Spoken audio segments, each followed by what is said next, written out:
From the studios of Foxborough Cable Access, located in the center of Foxborough, Massachusetts, you are watching Around Foxborough. Welcome to Around Foxborough, where we talk about the people, places, and things that make Foxborough the gem of Norfolk County. My name is Mark Rivard. I'm your host tonight, and with me is Christina Patton. Welcome, Christina. Thank you, Mark. And we're going to be talking about human trafficking and awareness. I know there's been a lot in the news about that. So how did you become involved in this issue? So about 7 years ago, I didn't realize that it was happening right here in the States, and certainly not in New England, so I was a bit shocked. And so I started doing more and more research to find out more about it, and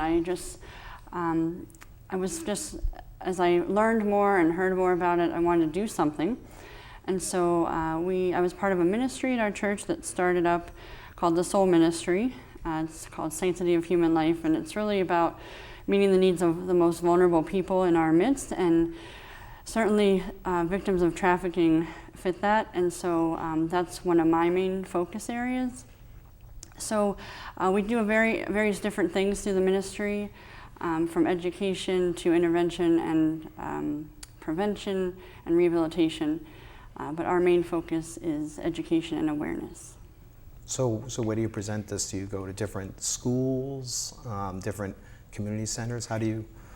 So we've developed a presentation basically, which has a 20-minute film. It's from it's called Chosen. It's from Shared Hope International, and it's geared toward teenagers, high school and middle school students. So we go different places. We'll show it to adult groups, community groups, youth groups, churches. Schools certainly is our main focus, and we show them the film, we talk about it, have discussion. A lot of people, really most people, when they see it, it's only 20 minutes, but it's powerful, and they're shocked. And they just say, oh, I didn't know that happened here, and it's happening right under our noses, and it's really hidden, so people don't realize it. And so that's our goal, is to just talk with them and make them aware, and then if they share that information with more people, I think awareness is a big key to helping stop it, and so that's really a main point of our ministry. Yeah, I'm sure the reactions are shocking because not many people realize how often this happens in the U.S. Mm-hmm. They think it's all overseas because that's what they read about in the papers. I mean, how many kids are subjected to this in the U.S. in a year? Is there a number or? Well, I mean, they estimate over 100,000. Wow. I know, and even that number isn't very accurate because that's only going on guessing and on reported cases, and so much of this is hidden and is not reported. Right. And so unfortunately, it's a much larger number than that, they believe.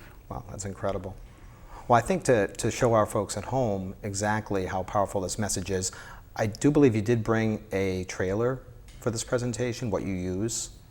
I did. I'd love to show that. And again, this is just a little clip of this film, and this is the one that we show primarily to schools and groups as sort of an initial, this is what trafficking in the U.S. looks like, and we want to protect our kids. So. Okay, well, I think we can show that right now, so let's take a look. It's called Chosen.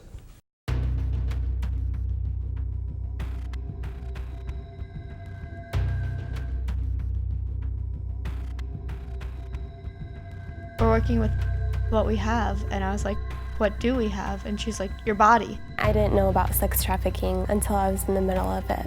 After a while, you just kind of get used to it. Like, everything that goes around just doesn't seem out of ordinary to you. We really believed that she was getting ready to be sold.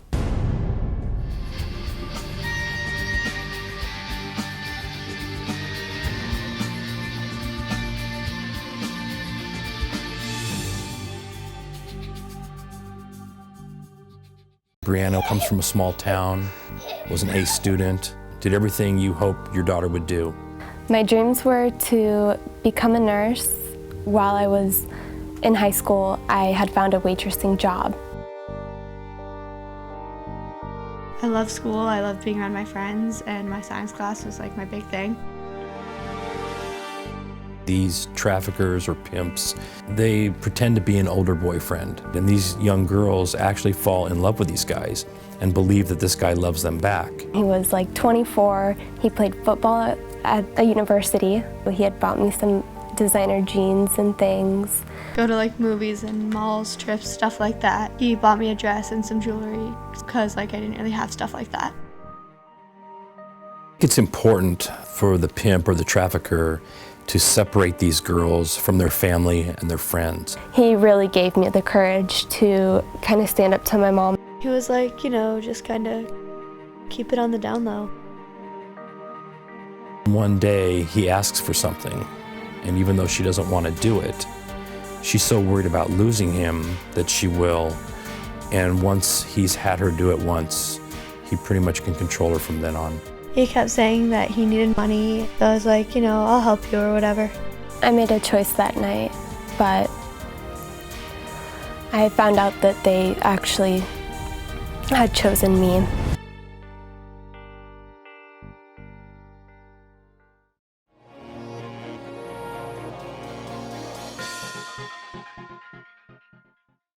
Wow. I can just imagine the reactions when you're showing these to teenage girls and boys, really, because it happens to both sexes. So tell me more about the program, you know, more information, because I'm sure the people at home want to know more.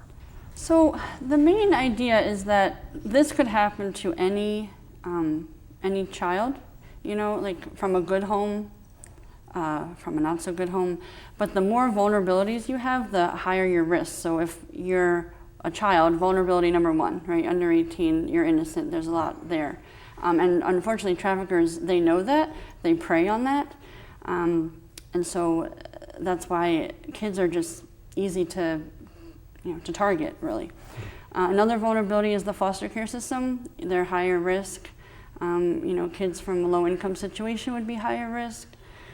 There's just a lot of aspects, but as we saw in this trailer and what you'll see in the video, anyone who watches it, that these were kids that were from, you know, just normal, you know, all-American families, and so just to say, oh, that won't happen in my neighborhood or to my child isn't enough, and so we really need to be aware of the tactics that they use, and that's really what the film shows, is the tactics that these perpetrators are using, and with the online media and not knowing what our kids are looking at. I mean, all of these things play into it, so it's just, it's a big deal, and my heart just wants people to know, you know. No, I know, I just looked at those girls, and they're girls you can see on the street right here in Foxborough.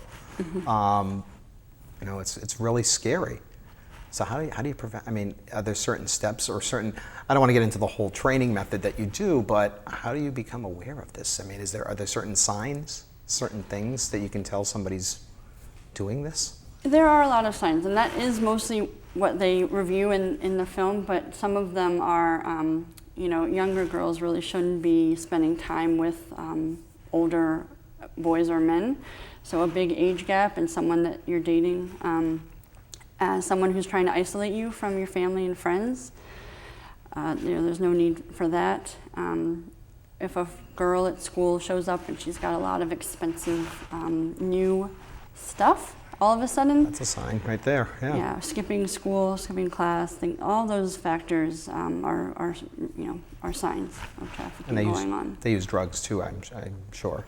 Not always. No, really? Honestly, a lot of it is just the shame and the stigma, and I forgot to mention one factor is childhood abuse. If someone has endured that, that also makes them very vulnerable to this, and so again, these traffickers, they look for people, you know, who are vulnerable, and so if you have something like that in your past, they know how to exploit it, and they use guilt and shame, and it's a lot of brainwashing more than the drugs or anything else. I mean, that does come into play as well, but for the younger girls, it's really just a mind game. Wow. Yeah, it's unbelievable. That's happening in our towns. And everybody be aware of that, please, because it does happen right here in your community. You don't know it. There's so many cases that aren't reported, as you were saying. So how can people learn more and get involved with this? and get involved with the education, prevention, et cetera? I know you have the classes, but how can they, if they want to take part and help? I mean, there's a lot of, at this point I'd say contact us. Well, sure, we'll give you contact information too.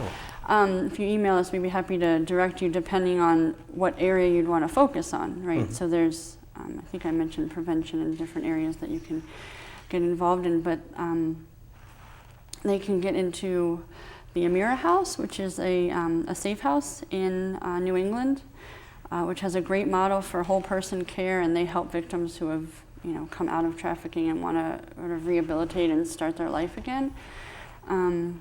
There's Shared Hope International, which is a great website. They developed the film Chosen that we show.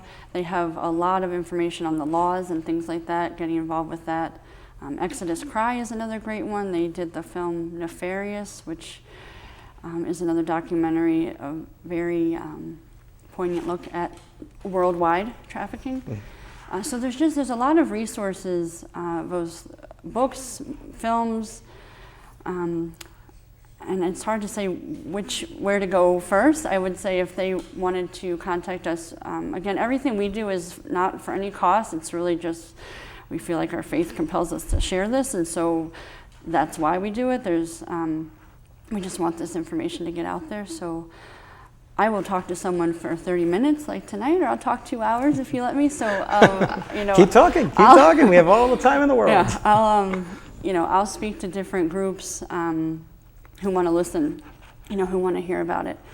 Our focus again is, teens and their parents, just so they know that this is happening. And while it may not be happening in your home, chances are your teenager or your child knows someone that it is happening to, or is on that track. And so even just being aware of your friends, your children's friends, is another way to help the process and to speak up. If there's kids who have a friend and they're saying, "Oh, I have a friend who's dating someone who's, let's say 23 and she's only 16," and things like that.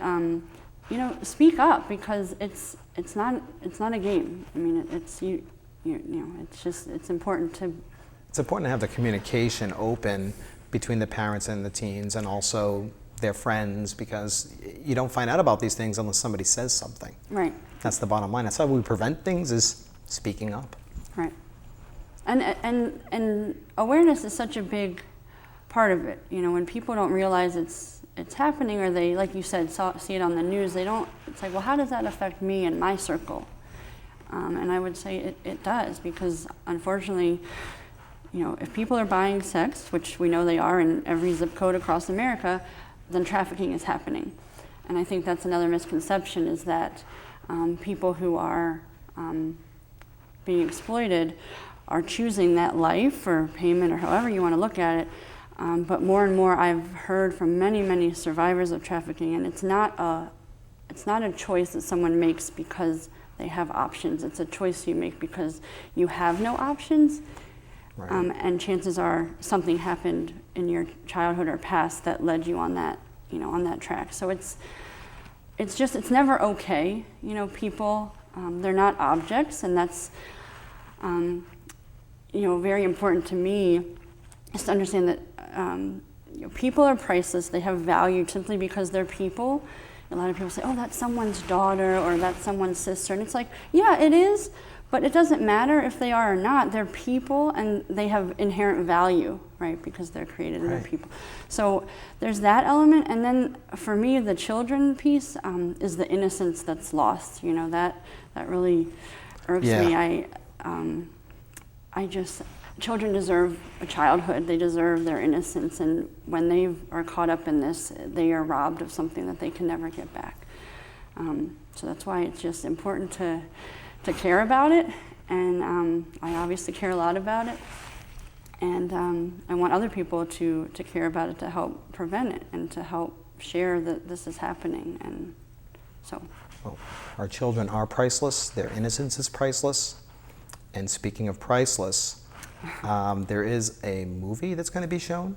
You want to speak to that? Yeah, that's one of the things, in addition to sort of these presentations is we host different events. So it's on September 19th, just around the corner, we're doing a free movie night. We're going to show Priceless, which is a Hollywood-style film that talks about trafficking.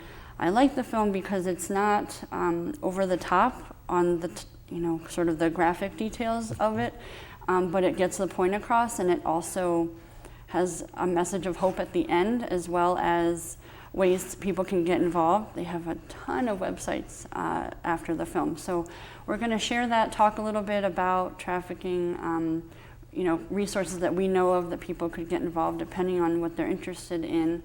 And then we'll have snacks as well. So Excellent. Well, let's put that information on the screen so that way the folks at home can see it. It's the Norfolk Public Library, Thursday, September 19th at 6:45 p.m. and free snacks are going to be provided? that's right. Excellent, excellent. So is there anything else that you want to tell us, if you had a final thing to say? Well, first of all, if you want to give your contact information out, or how can people contact you or to get involved? Their email, website? The best way is email. It's SOHL, S-O-H-L, Arts of Ministry, at ebcnorfolk.org.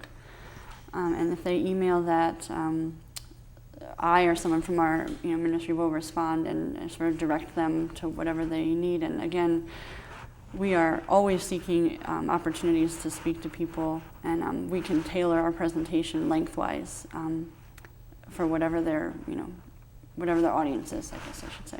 No, that's excellent. So they can contact you if they want to get involved, or if they want to have somebody come and speak at their school or to a group of people just to learn more about it and to find out how to prevent it.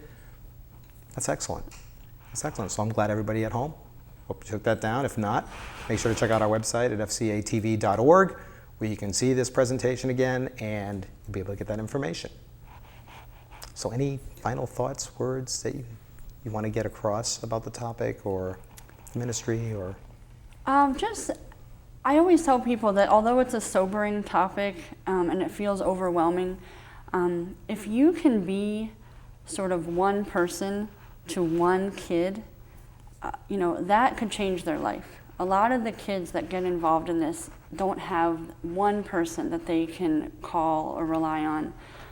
So it doesn't mean you have to be a foster parent or just being like a mentor, or just again, when you've got kids and they come over to the house a lot, and just be present in just one person's life, and you could change it.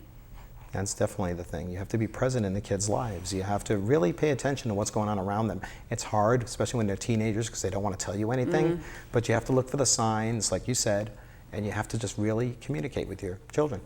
So this does not happen. Agreed. Excellent. Well, thank you, Christina. I really appreciate you coming in today and speaking about this. Thanks, Mark, for the opportunity. I really appreciate it as well.